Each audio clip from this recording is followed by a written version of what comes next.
Hey, how's it going out there today, everybody? Hope everybody's having a great day. Coming to you today, talk to you about the wind. Yes, sir, the wind. We're not talking about a metaphorical wind of change. We're talking about physical wind that blows and pushes us around in high-profile vehicles. Now, this is my lucky hat. Boy, is it lucky today. I got it for the wind, got a hold of it. This is a very inspired video. You can tell right now the truck is rocking. The winds are about 30 mile an hour out there right now. I don't know why I looked at my watch to see the wind speed, but they're about 30 mile an hour right now. We're kind of in a little bit of a sailboat situation. It's going to feel like sleeping on the high seas tonight. Been driving in it all day. Woke up this morning, was getting tossed around a little bit this morning. Got up, looked at the weather. I was going into about a 24 mile an hour wind. I was heading west, and it's coming straight out of the west. Tough, just tough to deal with, let me tell you.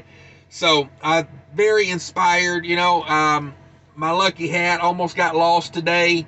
The wind got a hold of it when I got out here at the truck stop to go in for the afternoon, and luckily I got it before it got into the weeds, because I would have just been like, it's dead to me at that point. Honestly, I'm at a very, very new truck stop here in Mankato, Minnesota. If I would have been in an old Pilot, I probably would just been like, that hat's dead to me when it hit the ground, because things people leave laying around at those truck stops. So I consider it very lucky that I got my hat back, but it was definitely got me thinking about the wind more and more. 8 hours, I drove 480 miles at a very slow pace today. And let me tell you, I earned the money today trying to keep the wheels on the ground today. I got about 29,000 in the box, and I was in a 22 to 27 mile an hour wind. That is the range. I was checking it all day, about every hour, hour and a half. I was checking it, and it stayed pretty consistent. It's actually got stronger here right before nightfall. Looks like there's some weather getting pushed through right now. So this is where we're at, and this is what we're dealing with right now. So I thought I would make a video, 5 tips to help my new drivers and my seasoned vets, I should say. 5 tips to help everybody. So hang around to the end. There will be a 6th bonus tip. And if you can think of anything I forgot, be sure to leave it down in the comments, but make sure you watch the video. Don't be like, whatever number 3 is, you tell me the exact same thing. And I'm like, well, that person obviously didn't watch till tip number 3, because they're putting down the same thing I talk about in the video. So, but if you've got some additional information that I don't mention, by all means, drop it in the comments down there. So let's get on with it. Let's talk about it a little bit. Hang on. Tip number 1 is hold on. Today is the type of day normally I drive with left hand only. But I noticed in gusty wind, when the truck gets rocked, I tend to overcorrect a little bit, driving with one hand, putting that second hand on there. Now, there are parts of the day when I do drive both hands just for the feel of it, but there is parts of the day when I just drive left-handed. There's parts of the day when I just drive right-handed. I feel like when it's a really windy day, I prefer both hands on the wheel. And pay attention along with that hold on part 1.1. Pay attention. I don't know what it is about. I drive slow, so I know I get passed a lot. But let's face it, put your damn phone down when you're passing someone at least. I say pick your battles. There's a time and a place for everything. Maybe when we're going through a construction zone, it's little tight lanes. Maybe that's not the time to pick up and, text your grandma happy birthday. You got all damn day to text her happy birthday. Why not wait till you stop somewhere? That's a little side rant for you. But moving on. Hang on. Number 1, hang on. That's the number 1. Number 2, follow another truck. I recommend this, not too closely. Don't be tailgating or nothing. Don't get yourself in a bind and get hurt. Because honestly, if you're following too close, you're going to hurt what I'm saying here. What I do is I like to drive slow. I'm usually like 65 mile an hour. So what I like to do is typically, I know the company trucks that run 65, and I like to follow those guys. And what I do is I'll typically drop my speed down to like 62. I'll let him come on around. I don't speed up till he's all the way back over in front of me. Matter of fact, I'll drop it down to, if he takes a minute, I'll drop it down a little more to let him over. because I think the person in the right lane controls the flow of traffic more than the person in the left lane. You know, that's a little side rant. That's a whole nother video right there. But I let him back over, her, him, whoever, whatever your pronoun is. I let they back over, and then when they get, you know, 2 or 3 trucks, preferably about 3 trucks in front of me, I'm not trying to draft. I'm trying to watch for the wind to hit them. So typically, you know, there'll be a break in the trees or a bridge, and you'll see that person, you'll see they in front of you, and when the wind hits they truck, you know, they swerve, you know. And then I know when I get to that particular spot, gonna hit me too, probably right there.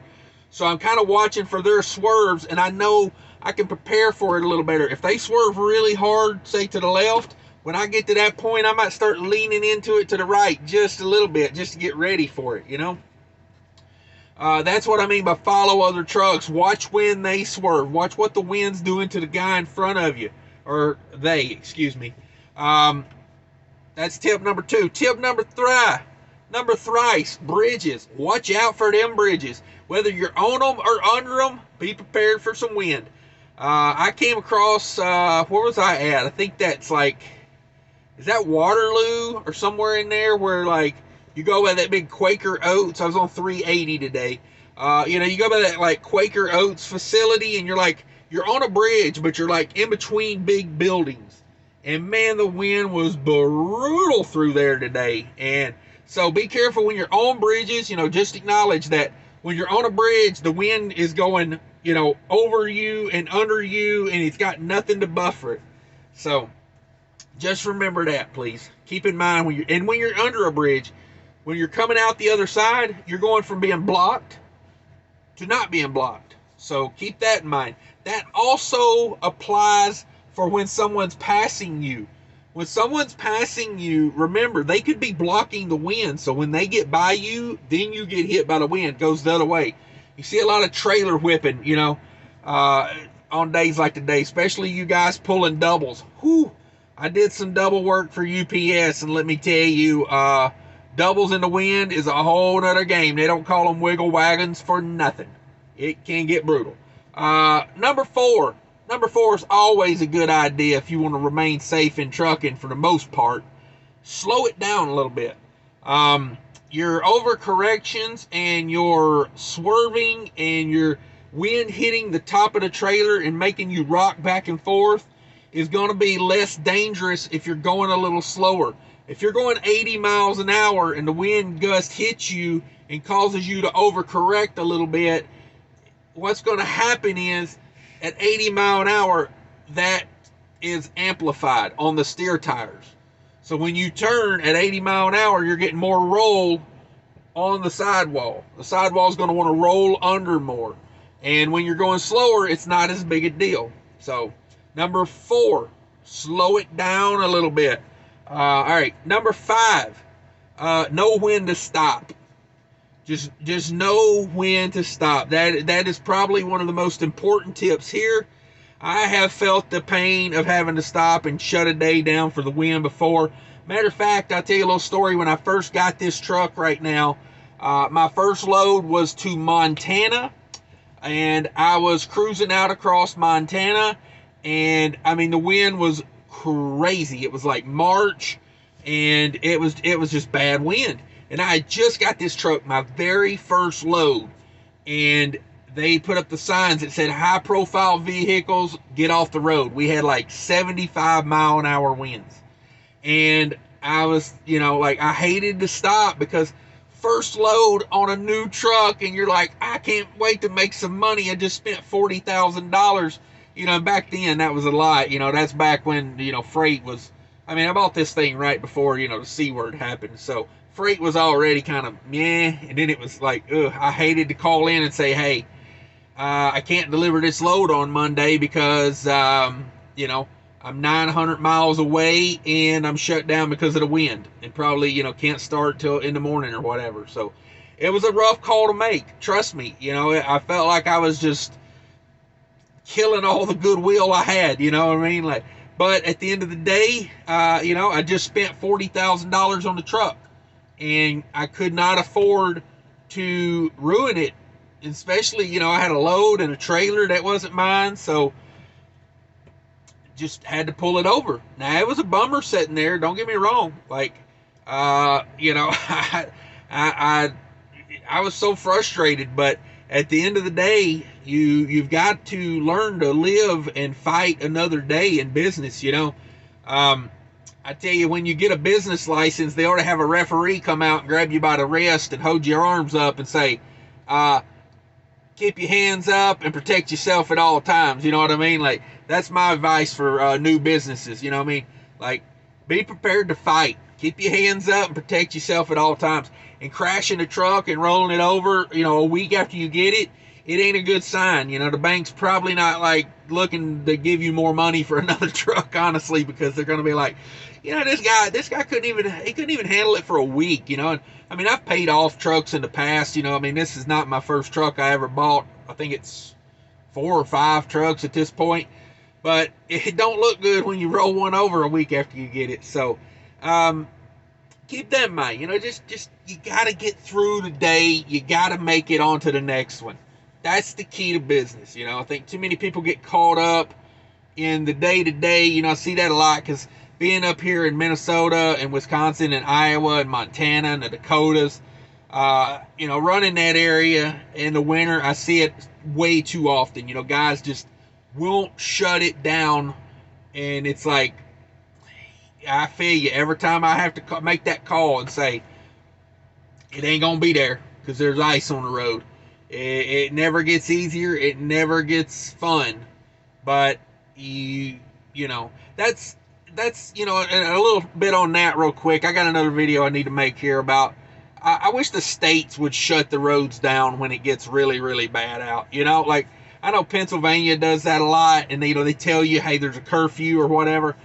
I think a lot of young, inexperienced drivers could be saved by that because it would take the pressure off of them. You know, it's like, if the roads are just covered in ice and it's just misery out there, everybody's sliding everywhere and crashing everywhere, take the pressure off the young drivers that don't have the confidence and the like, you know, ability to bring it upon themselves to say, I'm shutting it down. Because, you know, that's tough to do when you're new to the industry. You're getting pressured. You know how the dispatch goes. Dispatch says, hey man, you know, I know there's like 50 wrecks between you and where you deliver, but I'm going to need you to be there by 8 o'clock. You know, it's like, sorry guy, I'm shutting her down. If you need me, I'll be at the Waffle House, smothered, covered, whatever else you need on there. You know what I mean? Call me. That's where I'll be. But don't call me within the next hour because, like I said, I'll be at Waffle House and, you know what I mean, I'm smothered and covered and whatnot. So, but that's a little rant there. We're ranting today. All right, number 6. If you stuck around this far, be sure to put a hashtag 6 in the comments below to let me know you made it to the number 6. And like I said, if there's anything I didn't talk about yet, be sure to put that in the comments. But number 6 is kind of like, you know, I don't know, it's goofy. Go in the same direction as the wind is my number 6 tip. You know what I mean? Like, for fuel economy, for safety, just, you know, when I book a load, I like to say, you know, I don't like to drive into the sun. So I like a load that, like, in the morning, you know, goes west, and in the afternoon goes east. And I like to go downhill all the way, both ways. And I also like to have the wind at my back. You know, that's how I like to book loads. But no, seriously, that's, you know, 6 was a bonus. So you didn't get no value out of that one, but whatever. It was worth the price of admission, hopefully. But I hope that if this helps someone, that's why I did this video, because, you know, I got thinking about it. I have driven in some of the craziest winds, you know, those where you got to hold the steering wheel at a freaking quarter turn to the right just to stay on the road during the day, you know, like a 40-mile-an-hour steady wind.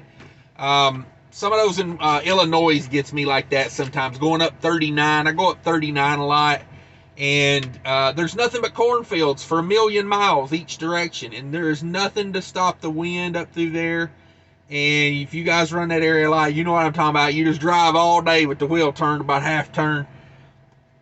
So I got thinking about it today. I was like, I've had a lot of experience driving in the wind. I've had my butt kicked plenty by the wind. So I thought, why not make a video about it and try to help some people? So hopefully we help some people.